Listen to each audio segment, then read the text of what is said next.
Good morning. Today we're going to talk about servant leadership. So why this topic? Well, it's certainly a topic that's important for the day, and it's also been a theme in some of my coaching sessions this week. So a servant leader is a leader who wants to empower their people to do their best, like serving customers, etc., as opposed to a more traditional leader who thinks of their people as helping to empower them in the execution of the leader's priorities. And so there's nothing particularly wrong with that, except that when you use your people to advance your own agenda, they sometimes feel used and not cared about, and so morale goes down.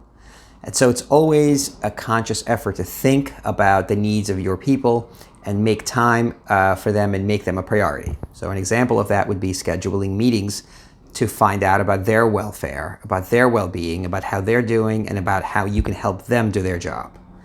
As opposed to scheduling a meeting to find out about how the project is going that's due to you. And you need to do both, for sure.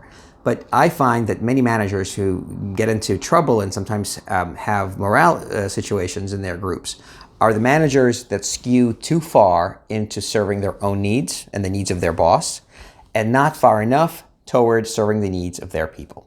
And it's always in the middle, and it's always a question of where do you go.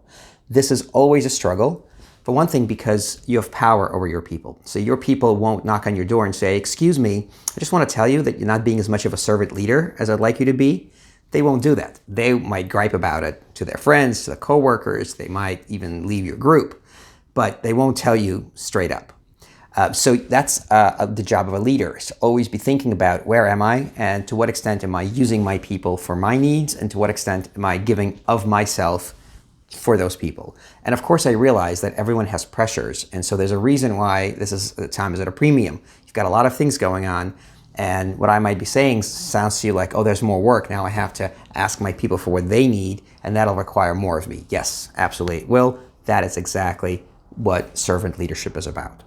So one of the things I'd like you to do this week, and think about, where are you on this continuum? Are you serving your own needs, or are you serving the needs of your people?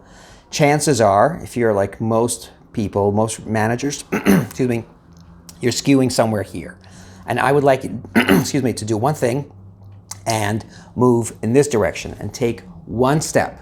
Do something for your people that will not help you in the moment, but will actually help them. Something that will say to them that you appreciate them, you recognize them, and you want them to do well. You're serving them. So please do that, and then write me, and I'd be curious to hear about what you did and what the impact was, how that affected you, and what you heard back. I look forward to hearing from you.